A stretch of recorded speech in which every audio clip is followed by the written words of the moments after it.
Salut les amis! Aujourd'hui je me suis posé une question, c'était quelles sont les chances du Cameroun à la Coupe des Confédérations 2017 en Russie? Et bien sûr, pour parler de ça, j'ai mon ami John, l'expert du football africain. Salut John! Salut. Alors John, pour toi, quelles sont les chances du Cameroun à la Coupe des Confédérations, sachant qu'en 2003, ils sont arrivés en finale? Est-ce que le Cameroun peut rééditer cet exploit? Ça dépend de la forme des joueurs, ça dépend de comment les joueurs vont entamer le match. Euh, Ça dépend de si le Cameroun joue comme ils ont joué à la Coupe d'Afrique des Nations. S'ils jouent comme ils ont joué à la Coupe d'Afrique des Nations avec l'envie et le physique, je pense que c'est possible de rééditer cet exploit. Mais ça va pas être facile parce que le groupe dans lequel ils se trouvent, c'est un groupe quand même très très difficile. Mais je pense qu'ils sont capables de poser des problèmes à l'Allemagne. Entre l'Allemagne et le Chili, je pense qu'ils poseront plus de problèmes à l'Allemagne parce que les Allemands ont souvent du mal à faire le jeu contre les équipes africaines. On se Hmm. rappelle du match qu'ils ont livré contre le Ghana à la Donc Coupe leur du groupe Monde est 2014. composé de l'Allemagne, du Chili et de l'Australie. C'est bien ça. Ouais, c'est bien ça. C'est un groupe Ok. quand même très compliqué. Un groupe Très ouvert. qui enfin, on va dire ouais, ouvert, mais compliqué quand même. Je pense que le Cameroun peut faire des bons résultats contre l'Allemagne. Le Ghana à la Coupe du Monde 2014 au Brésil a tenu en échec l'Allemagne. C'est d'ailleurs l'équipe qui a posé le plus de problèmes à l'Allemagne à la Coupe du Monde 2014 avec l'Algérie. Donc, je pense que le Cameroun serait capable de poser des problèmes à l'Allemagne.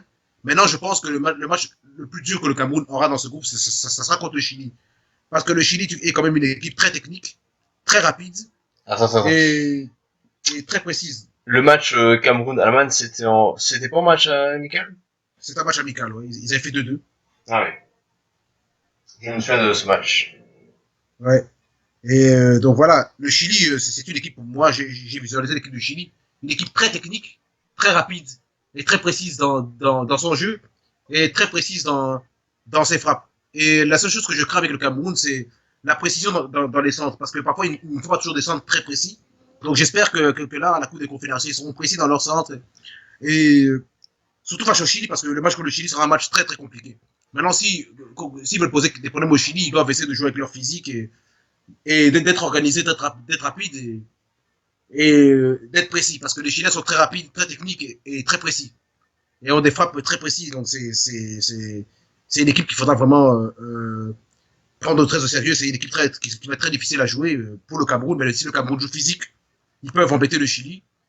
Et surtout l'Allemagne. Parce que je pense qu'ils vont plus embêter l'Allemagne que le Chili. Voilà. Mais l'Australie, c'est une certitude. L'Australie n'est pas une équipe qui pourra leur poser de gros problèmes. Je pense que contre l'Australie, ça va aller pour le Cameroun. Je ne vois pas l'équipe d'Australie tenir tête au Cameroun. Le jeu physique des Camerounais va bien embêter l'Australie. Et je pense que l'Australie, devant le Cameroun, ne fera pas le poids. Devant le jeu physique du Cameroun. Ils ne pourront pas tenir le coup, les Australiens. Je ne vois pas l'Australie tenir le coup face au Cameroun. Et quels sont Dans les son jeu points physique. forts et les points faibles du Cameroun? Bon, les points forts du Cameroun, c'est qu'ils sont très physiques. Et ils sont très opportunistes.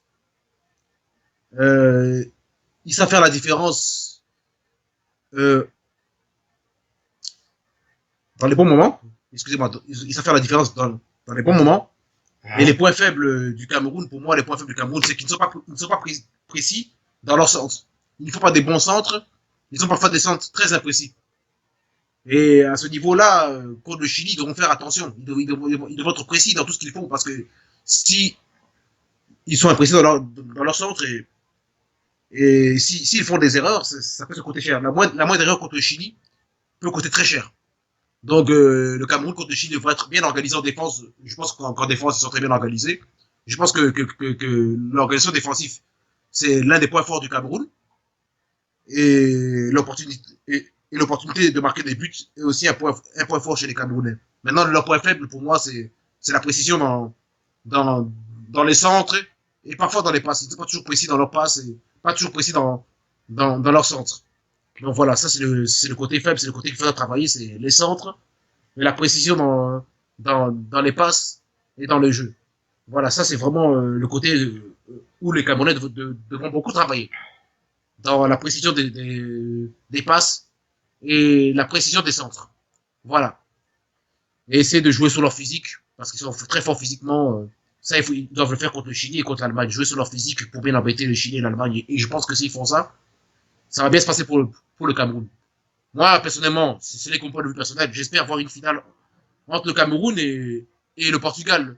Parce que je suis un grand fan de l'équipe du Portugal. J'aime beaucoup Cristiano Ronaldo. C'est un grand joueur. Et j'espère vraiment que Cristiano Ronaldo pourra amener son équipe en finale de la Coupe des Confédérations. Voilà, c'est un espoir. Maintenant, voilà, ce n'est que mon point de vue personnel. Voilà, moi j'aime beaucoup le Portugal. J'aime beaucoup aussi voilà, l'équipe du Chili et du Cameroun. Ce sont des bonnes équipes. Voilà, les Allemands sont très forts aussi. Ils ont un très bon jeu. Mais je pense que si le Cameroun veut faire une bonne Coupe des Confédérations, ils doivent vraiment jouer sur leur qualité et travailler leur faiblesse, donc la précision dans le jeu et dans les passes. Et quels Voilà. sont les joueurs clés du Cameroun? Et pour moi, les joueurs clés du Cameroun sont d'abord Vincent Aboubakar, c'est un joueur, pour moi, ça reste le joueur clé du Cameroun. Christian Bassogog, pour moi, Christian Bassogog, c'était vraiment la révélation de cette CAN de l'équipe du Cameroun.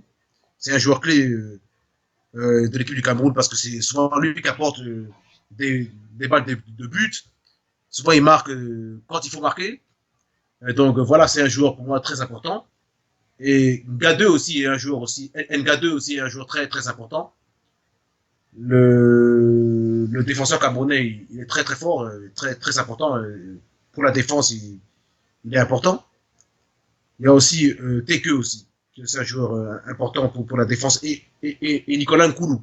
Nicolas Nkoulou, qui est aussi un défense, pardon, excusez-moi, un joueur d'expérience et qui peut beaucoup apporter à cette équipe du Cameroun en Coupe des Confédérations. Il y a aussi Siani qui joue dans notre championnat.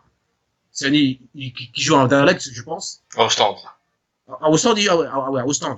Ouais. Siani qui joue à Ostend. Excellent joueur. Aussi, ouais, très fort, important. Et je pense que Siani, on peut aussi compter sur Siani pour l'équipe du Cameroun. Donc voilà. Je pense que voilà, Siani c'est un joueur clé. Et Vincent Bakar est un joueur clé. Christian Bassogok, c'est un joueur clé aussi. Nga2 est un joueur clé aussi. Nicolas Nkoulou, c'est un joueur clé. Et Clinton G aussi. Et oui, Clinton G aussi est un joueur clé. Donc, un joueur clé, excusez-moi. Je pense que voilà, tous ces joueurs-là peuvent apporter beaucoup de choses à cette équipe du Cameroun.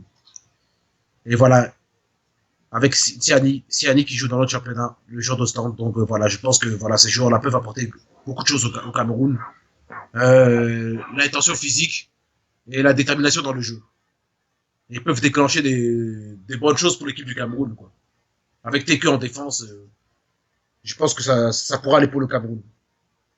Ils ont une très belle équipe et vraiment j'ai confiance en cette équipe du Cameroun. Et que tous les joueurs qui ont comment dire, boudé l'équipe nationale du Cameroun, ils n'auront que leur yeux pour pleurer malheureusement. Parce que cette équipe-là, je crois que notre compatriote Hugo Bross ne va pas lâcher ses joueurs. Voilà. Sur un pourcentage, pour toi, quelles sont les chances du Cameroun pour remporter la Coupe des Confédérations? C'est très très difficile à dire. Hein, c'est très très difficile à dire. C'est très difficile. Allez, je dirais 56% de chance pour le Cameroun. 56% de chance. Ouais. C'est énorme. Hein. Ben parce que le Cameroun est une grosse équipe. Hein. Le Cameroun est une équipe imprévisible. Ils sont capables de créer l'exploit. Ils sont capables du meilleur comme du pire. Donc le Cameroun, enfin, c'est une équipe imprévisible. Ils peuvent faire des très bons résultats contre des grosses équipes. Quand ils ne sont pas en forme, ils peuvent se planter au premier tour. Mais quand ils sont en forme, ils peuvent même battre des grosses équipes. On l'a vu. Ils ont déjà battu le Brésil dans des coupes des confédérations. Ils ont aussi battu la Turquie d'Akan Choukour de l'époque. Donc l'équipe du Cameroun est capable de créer l'exploit. Est capable de créer la surprise. Maintenant, c'est vrai que cette coupe des confédérations sera très relevée parce qu'il y a le Portugal aussi qui peut créer l'exploit. Le Portugal de Cristiano Ronaldo qui est là, qui a aussi son mot à dire. Il y a le Mexique qui est là aussi. Ah oui. Il y a le Chili. Ah oui. Il y a l'Allemagne. Ce sont comme des grosses équipes, donc ça va être très très difficile pour le Cameroun. Allez, je vais être un peu, je vais moins exagérer. Je dirais le Cameroun a peut-être 50% de chance. J'ai dit 56, c'est un peu énorme. Je mets 50% pour le Cameroun. Moi, je dirais 20. 20%. Ouais. T'as quand même le Portugal, l'Allemagne, le Mexique avec Corona, Raúl Jiménez, Ouais, Dos Santos, c'est très fort. Et voilà, quoi, ce sera très ouais. difficile. Ils peuvent aller en finale parce que voilà, le Cameroun est une équipe imprévisible qui peut Ouais. faire mal à n'importe qui. Voilà, comme dans le passé, je me souviens qu'ils ont battu la grande équipe du Brésil. Ils ont perdu en finale en 2003 face à la meilleure génération de l'histoire de la France dans les prolongations. Donc c'était pas facile pour les Français Ouais. et je pense qu'ils peuvent rééditer cet exploit de 2003. Bien sûr, bien sûr. Et il faut pas oublier qu'en 2003, le Cameroun avait perdu un joueur contre la Colombie. Oui, c'est ça. Hein. Marc Un, Vienfoué. Et on lui rend hommage. un joueur exemplaire. Je me souviens qu'en 2003, même les joueurs français qui ont joué avec Marc Fauvet avaient pleuré en apprenant la nouvelle, alors qu'ils étaient, je pense, en plein match. Je me souviens que Pires, il avait pleuré. Ça Moi, m'a marqué, en fait. moi aussi, ça m'a beaucoup marqué parce que moi, j'ai vu ce match-là en direct. J'ai vu les yeux révulsés de Marc Vienfoué. J'ai vu sa mort en direct. Mais je sais pas qu'il mourait. Je pensais que le monsieur C'était avait choquant, hein. eu, ouais, c'était vraiment choquant. Je pensais que Marc Vienfoué avait eu un malaise, qu'il allait voir le médecin, qu'après ça allait être réglé. Mais il était en train de mourir, le gars. Il mourait sur le terrain. Et quand j'ai appris sa mort, j'étais sous le choc. Donc, en fait, je voyais un gars mourir à la télévision, en direct, en live. Ça m'a vraiment choqué, quoi. Il avait les yeux révulsés, et puis après, plus rien. C'était horrible. Allez. Eh C'était, ben, voilà, et je lui rends hommage. On lui rend encore hommage. Et à toute la nation camerounaise. Et, c'était un joueur exemplaire, apprécié de tout le monde, parce qu'il a joué longtemps en France, hein, il était vraiment apprécié. Et voilà, je me souviens que c'était vraiment très marquant. Et on va terminer cette vidéo par cet hommage sur Marc-Vivien Foé. Voilà, c'était notre vidéo sur les chances du Cameroun à la Coupe des Confédérations. N'hésitez pas à vous abonner, à partager et à commenter et à liker. On va se retrouver pour de nouvelles vidéos bientôt. Restez connectés sur YouTube. Ciao les amis! ciao, à bientôt.